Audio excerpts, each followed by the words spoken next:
Okay, back to the body, guys. I just doubled the density again just because I wanted more guides to groom around the toes later on. But let's add those masks in. So I've already got a length here, but let's drop down another set length just as an overall. And I want to set this to multiply. And here is where we can add our mask. So our mask is actually a skin attribute.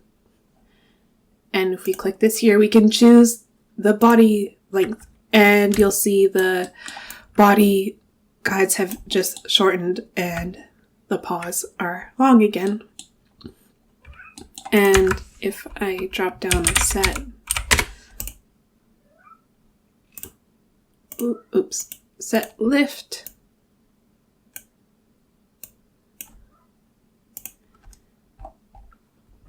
we can change lift, something like that. But then under masking, we can choose skin attribute and then paw lift. So it is really lifting these guides here. Maybe we don't want as much. We can always bring down the blend as well. And finally, oh, actually, another thing that I want to fix is, say I wanted to lift at the roots but not the tips. We can also add a curve mask. So let me bring this back up to 1. Add a curve mask. And you can see, since this is 1, the tips of the guides are raising, but we actually want to invert this. So I'm just going to drag this. Oops.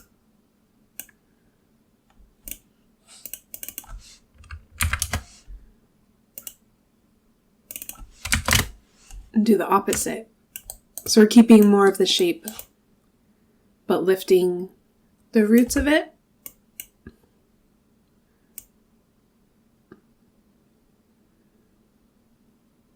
Okay, that's more like it. And I don't think I showed this yet, but if you clicked on the farthest left of the node, that is to disable it, so you can see the difference here. And that looks a bit better. Oh, also, let's get rid of the guides on the paws. So we go back here, and we can set the density to skin attribute.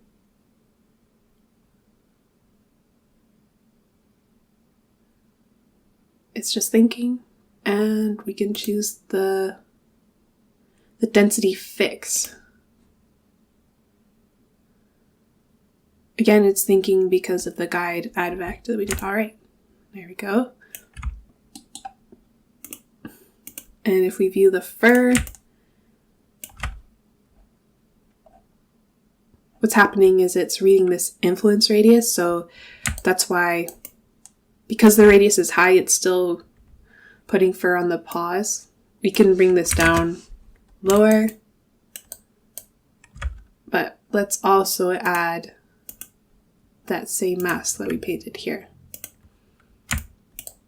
Okay, great. Back into the guides. I'm just going to go back to this node here, and I don't really like how crazy the guides are around the toes. And we can groom that manually with a guide groom node.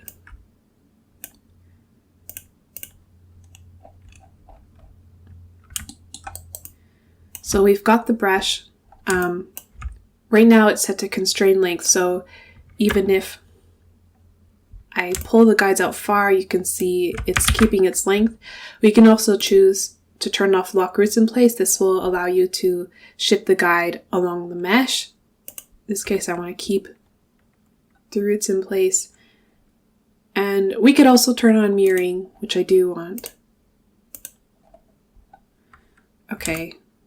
And oops.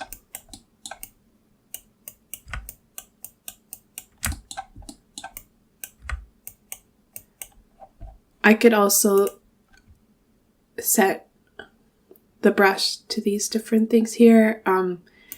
The cut is handy. I can just chop the weird long bits off like that.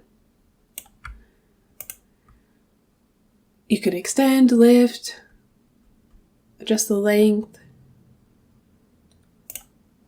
But in this case, I just want to keep grooming these until they look nicer. And I will say this now, grooming the guides can be very time consuming, but it is necessary in order for it to look good. And a lot of the time is just in grooming these. You also see that this lift here is set to 0.3, and this is using the VDB. If I set this to 0, I'm just combing the guide straight into the mesh. In this case, I don't want to do that. When this is higher, you're not able to groom through the mesh.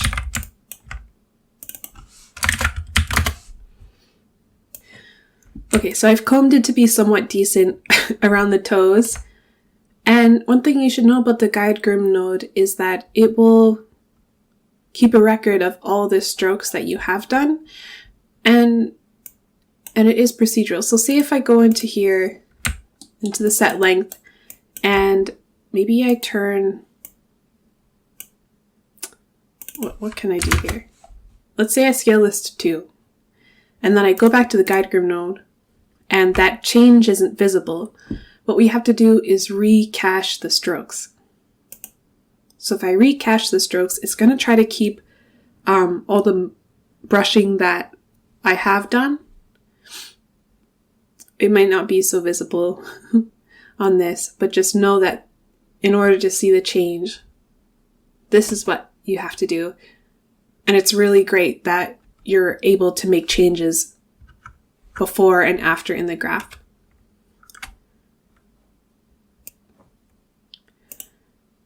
And let's undo that.